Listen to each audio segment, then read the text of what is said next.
Hello बच्चों, हमको आज स्टार्ट करना है ह्यूमन आई टॉपिक। ठीक है, जिसके बेस पे 1 या 2 नंबर का आपको क्वेश्चन आपके बोर्ड एग्जाम्स में मिल सकता है। ठीक, टॉपिक छोटा सा है, एक बार सुनेंगे याद हो जाएगा, फोकस्ड होकर सुने और हम कोशिश करेंगे कि डायग्राम के हेल्प से आपको अच्छे से समझाया जा सके। ठीक, देख बच्चों कि यहाँ पे ह्यूमन आई में आपको डिफरेंट पार्ट्स पढ़ने हैं।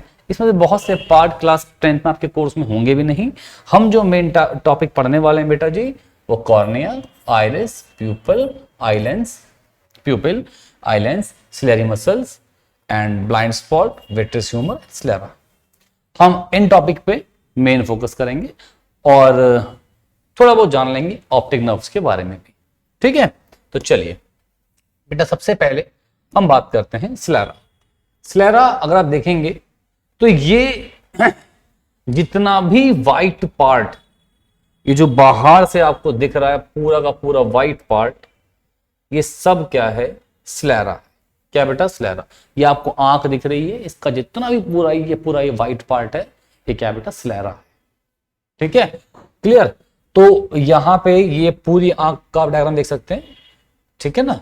और ये जो ये देखिए पूरा का पूरा जो ये वाइट पार्ट है, ये पूरा क्या है बेटा जी? स्लेरा। ये पूरा ये वाइट पार्ट जो दिख रहा है आपको, ये सब क्या है? ये स्लेरा। ठीक, अब ये हमने देख लिया स्लेरा क्या होता है। अब यहां पे आता है आपका मेन टॉपिक, एक आता है कॉर्निया। कॉर्निया आपका ये टॉपिक आता है। कॉर्निया में क्या कहता है? It is the outer most, it is the outer most part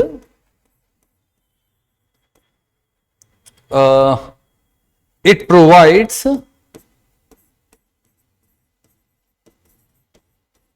most of the refraction through it. It provides most of the refractions through it. आंख के सामने का आउटर मोस्ट ट्रांसपेरेंट पार्ट लिख लीजिए। ये आंख के सामने का एक ट्रांसपेरेंट पार्ट है, जिससे जो आई है, वो जो लाइट है, वो रिफ्रैक्शन करते हुए आंख के अंदर एंटर कर जाती है। अब देखें बेटा, ये है कॉर्निया आपके पास, यहां पे ये है कॉर्निया। ये कॉर्निया जो है, ये है वो ट्रांसपेरेंट पार्ट। ये जो कॉर्निया है, ये है वो ट्रांसपेरेंट पार्ट। देखिए बेटा, आपको बहुत अच्छे से समझ में आ रहा होगा, ये आपकी आंख का सबसे फ्रंट का वो ट्रांसपेरेंट पार्ट है, जहां से अब लाइट ह्यूमन आई में एंटर करने वाली है और वो रिफ्रैक्शन के माध्यम से रिफ्रैक्शन होके लाइट क्या होगी? आंख के अंदर एंटर हो जाएगी इस कॉर्निया से। अब हम लोग बात करते हैं नेक्स्ट बेटा आइरिस की। आइरिस हमारी आंख का वो पार्ट है जिससे आपकी आंख को कलर मिलता है। आप कहते हैं ना जैसे कि काली आंखें, तो वो आइरिस वो पार्ट होता है जिसको देख के आप उस रंग को बोलते हैं। तो आइरिस वो पार्ट है जो प्रोवाइड करता है हमारी आंख को कलर। ठीक है, part which provide colour to animals eye. नीली आंखें, तो नीले रंग का क्या होगा? उसका आइरिस होगा। ठीक है, उसके बाद जो आइरिस है, आइरिस की यहां पर देखेंगे एक स्मॉल होल है जिससे लाइट एंटर करती है। इसका नाम बेटा क्या है? प्यूपिल। क्या नाम बच्चे है इसका? प्यूपिल। देखें, ठीक है, इसका नाम देखिए आप, ये क्या है? ये यहां पे ये आइरिस है और ये प्यूपिल है। ये आइरिस ही रेगुलेट करता है इस प्यूपिल के साइज को। अब देखें, तो साइज है वो कॉन्ट्रैक्ट एंड देखिए साइज कम हो रहा है, साइज ज्यादा हो रहा है। इससे डिपेंड करता है कि कितनी जो लाइट है वो आंख के अंदर एंटर करेगी, कितनी लाइट आंख के अंदर एंटर करेगी। समझिए बच्चे, समझिए कि आप देखते होंगे जब आप सन को देखेंगे तो आपकी जो पुतलियां होती हैं, आंखों की पुतलियां, प्यूपिल जो हैं, वो सिकुड़ते हैं, है ना। तो क्या होता है जब बहुत ज्यादा अमाउंट में, जैसे लाइट आ रही है बेटा, जो यहां से जब अमाउंट लाइट आती है, तो अगर वो लाइट थोड़ी कम है तो वो इसको फैला देगा ताकि मैक्सिमम अमाउंट में लाइट जो है वो आपकी आंख के अंदर जाए और आप उस ऑब्जेक्ट को क्लियरली देख पाए। अगर ऐसा हुआ कि जो लाइट में जो अमाउंट लाइट है बहुत ज्यादा है, तो वो आपके प्यूपिल की को क्या कर देगा बेटा, कम कर देगा साइज को, जिससे कि आपकी आंख में लाइट कम जाए और डैमेज ना हो पाए। समझ रहे हैं? तो हमने ये बात समझ ली बेटा कि जो आइरिस है, ये जो पार्ट आइरिस का है, ये जो आइरिस पार्ट है, iris regulates the contraction and रिलैक्शन of this प्यूपिल size. इस प्यूपिल को जो रेगुलेट करेगा वो कौन करेगा? कौन करेगा? आइरिस करेगा। समझ गए? आइरिस इस प्यूपिल को क्या करेगा बेटा? कंट्रोल करेगा। ठीक है, कि कितनी अमाउंट ऑफ लाइट, कितनी अमाउंट ऑफ लाइट क्या होगी, क्या होगी, आंख के अंदर एंटर करेगी। इसको रेगुलेट करने का काम किसका है? किसका है बताओ? हाँ, आइरिस का है। आइरिस रेगुलेट करता है प्यूपिल को कि कितनी अमाउंट ऑफ लाइट आंख के अंदर में एंटर करेगी।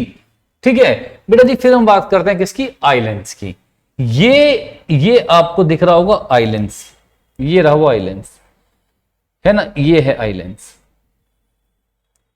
और जो आपका आउटर पार्ट जो कॉर्निया होता है, ये जो आउटर पार्ट कॉर्निया होता है, इस कॉर्निया से लेके इस आई लेंस तक जो फ्लूइड इसमें भरा हुआ होता है बेटा, उसे हम बोलते हैं बेटा एक्वस ह्यूमर। क्या कहते हैं बेटा उसे? Aqueous humour. ठीक है, समझ रहे हैं बात को? अब जो आप देखेंगे इसके बाद जो स्लेयरी मसल्स हैं, वो स्लेयरी मसल्स ही क्या काम करती हैं? ये स्लेयरी मसल्स जो हैं वो उस एक्वस ह्यूमर पे दबाव बनाती हैं।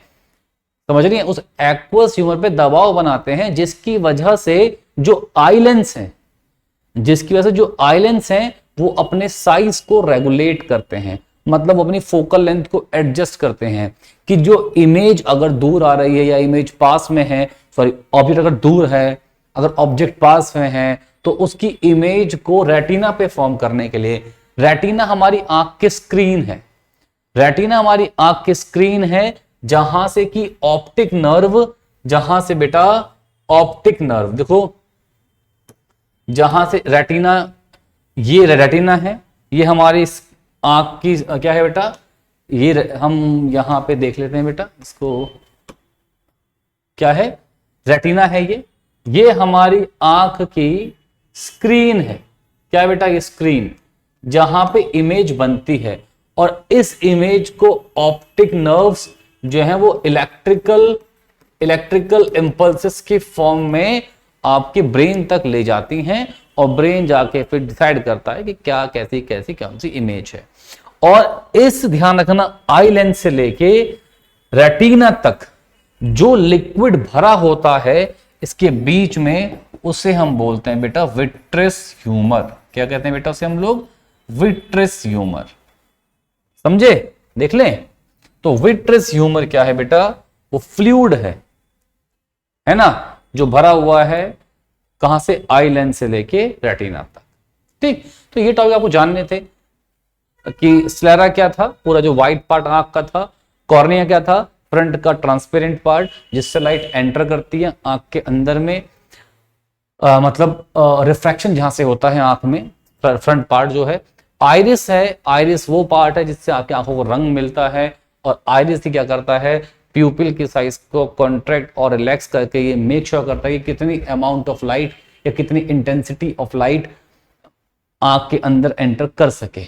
मान लीजिए एक घर का एक बड़ा मेन गेट है, और फिर एक और गेट है जो कमरे के अंदर आता है। उस मेन गेट से कोई अगर एंटर हो रहा है तो उस घर में उस गार्ड से, प्यूपिल से पूछा जाएगा कितने लोग अंदर जा सकते हैं, कितने नहीं जा सकते। समझ गए? एक होता है ना हॉस्पिटल का एक मेन गेट होता है, वहां से बहुत से लोग अंदर आते हैं। ठीक है, तो वो क्या हो गया? कॉर्निया हो गया कि लाइट अंदर आ रही है। उसके बाद कितने अंदर जा सकते हैं एक गार्ड मेक श्योर करता है, तो वो बेटा क्या है? प्यूपिल है। ठीक है, ये आई लेंस क्या है? आई लेंस बच्चे लेंस है आंख का, जिसकी फोकल लेंथ को स्लेयरी मसल्स एक्वस ह्यूमर पे दबाव बना के ये मेक श्योर करती है कि कितनी फोकल लेंथ हो, ताकि इमेज कहाँ बन जाए, रेटिना बन जाए। यहां से ऑप्टिक नर्व क्या करती है बेटा, उस इमेज को लेके जाती है कहां तक, ब्रेन तक। ठीक है, तो ये क्या था, आंख की आपकी फंक्शनिंग थी।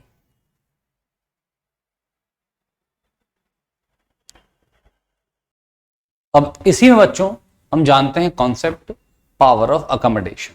ठीक है, अब देखें power of accommodation, a normal I can see. हमको सबको पता है कि एक नॉर्मल आई जो होती है वो पास की और दूर की दोनों की चीजों को बहुत ही आराम से देख सकते हैं। ठीक है, और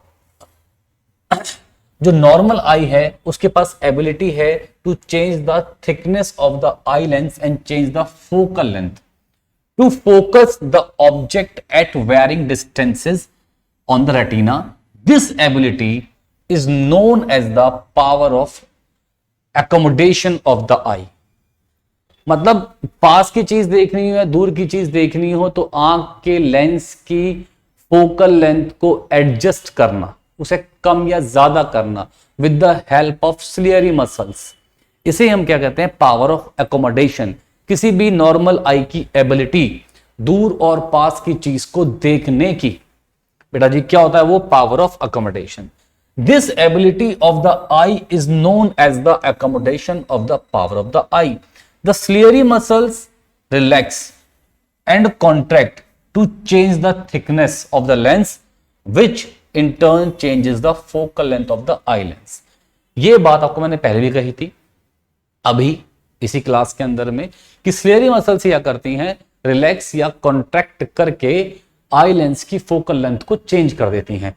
आइरिस चेंज करता है प्यूपिल के साइज को, लेंस के साइज को नहीं। ठीक है, when an object in infinity is observed the ciliary muscles are fully relaxed. अगर किसी दूर की चीज को देखना होगा तो सिलियरी मसल्स फुल रिलैक्स हो जाएंगी। फुल रिलैक्स होने के बाद वो लिगामेंट्स जो हैं they pull the ligaments tightly which in turn stretches the eye lens and making it thin. Object अगर दूर का देखना हो तो उसके लिए आई लेंस की फोकल लेंथ को इंक्रीज करना है, और आई लेंस की फोकल लेंथ को इंक्रीज करने के बाद है ना, to increase the focal length of eye and converge the parallel rays at the retina.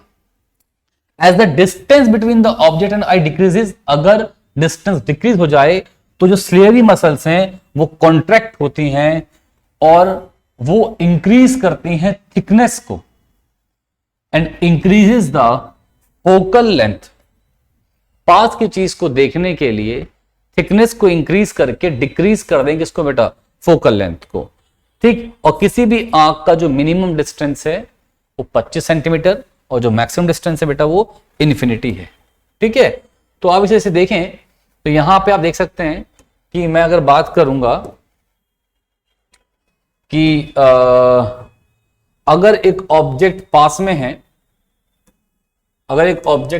है, तो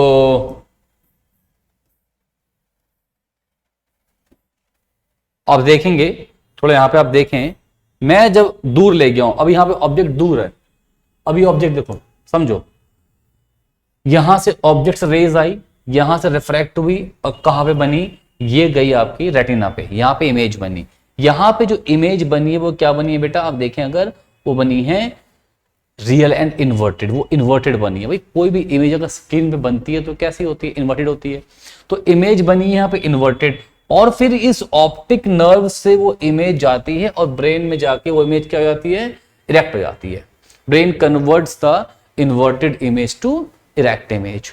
ठीक, अब अगर हम बात कर रहे हैं ऑब्जेक्ट हमारा इन्फिनिटी पे है, कहां पर है, इन्फिनिटी पे, तो अब चलो अब देखें, पहले देखें यहां देखें, अब जितना ज्यादा ऑब्जेक्ट को पास ला रहे हैं आप देखेंगे, आप प्लीज यहां पे गौर करिएगा, यहां पे सब बच्चे गौर करना, यहां पे इस लेंस में क्या हो रहा है, इस लेंस में क्या हो रहा है, सब बच्चे इस बात को गौर करना प्लीज। तो आप यहां पे अब गौर करेंगे इसको, है ना, मैंने क्या कहा, तो देखेंगे कि जो मैं ऑब्जेक्ट को पास लेता आ रहा हूं, आप देख रहे हैं जो थिकनेस है आई लेंस की बढ़ रही है, और थिकनेस बढ़ते बढ़ते यहां पे थिकनेस बढ़ गई है ना, और थिकनेस अगर बढ़ गई तो फोकल लेंथ क्या हो गई, उसकी डिक्रीज हो गई। तो क्या हो रहा देख रहे हैं, यहां पे थिकनेस बढ़ती जा रही है जो जो ऑब्जेक्ट पास आ रहा है। और जब आप बहुत दूर इन्फिनिटी के ऑब्जेक्ट को देख रहे हो तो आपको ये लेंस बहुत ही पतला दिख रहा है। तो जो लेंस की थिकनेस है वो बढ़ती जाती है जो जो आप पास लेके आते जाते हैं किसको, ऑब्जेक्ट को। ठीक, तो यही क्या है बेटा, पावर ऑफ एकोमोडेशन।